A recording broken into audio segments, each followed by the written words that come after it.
Hello students, so today topic is perineal body because I am receiving so many uh, requests to create something on the perineal body. See, perineal body, as I have already said you, that perineum is a difficult topic to cover.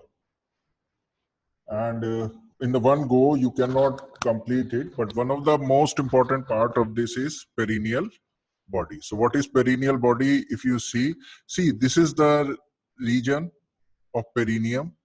And here in the middle, we observe a fibromuscular structure, right? And it is the central point where all small muscles are joining. So this small structure, fibromuscular structure, present between the vagina and the anal canal or in front of anal canal and scrotum, behind the scrotum, is named as perineal body, right? So perineal body is a fibromuscular structure. So fibromuscular body between anal canal and lower part of posterior vaginal wall or the scrotum, whatever is the case. Now attachment to the central part of the posterior marginal urogenital diaphragm. So certain part of urogenital diaphragm also sometimes come up to this. Certain people have also opinion that sphincter, the urogenital diaphragm also contribute its formation, but clear cut few books don't mention it. So in one go, we can say that it is situated at the boundary line. Okay, so behind this is anal triangle and anterior is urogenital triangle. Now, what are the structures present over here? First of all, right and left superficial transverse perineal.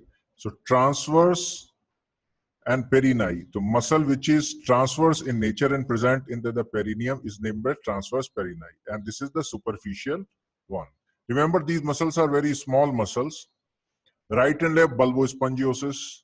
So bulbous and spongiosis, this one. This is the bulbospongiosis muscle.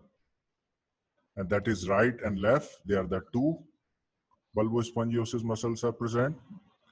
Then right and left deep transverse perineal. Still below this is another muscle which is named as deep transverse perineal. Another, in next slide, I will make it more clear. Then longitudinal muscle of anal canal. So anal canal also contain muscular structures. Sphincter ani externus. These are the external anal sphincter, which is also have few fibers attached this. And right and left bulbovaginal is part of levator ani. So this is the levator ani. This whole triangular muscles, which is visible in here. And this portion of that levator ani is attached on this central tendon, right? So we should understand it that this structure has much more importance. Now this is the schematic diagram which explains the things more clearer. So this is one left and this is the right bulbospongiosis. Spongiosis, okay, muscles. Then this is superficial. And this one is deep. And these are the transverse perineal.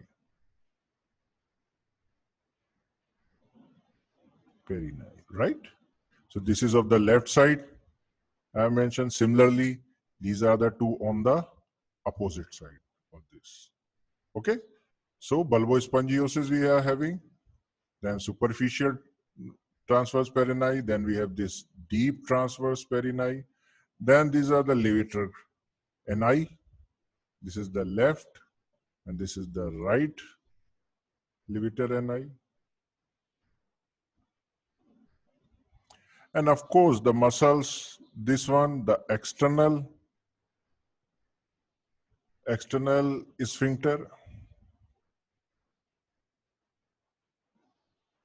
of anal canal.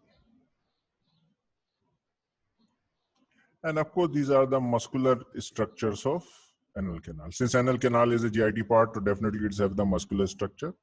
So internal muscular muscles of anal canal. So these are the structure which is present at the meeting on this body fibromuscular structure, that is perineal body. So all the muscles are attached over here.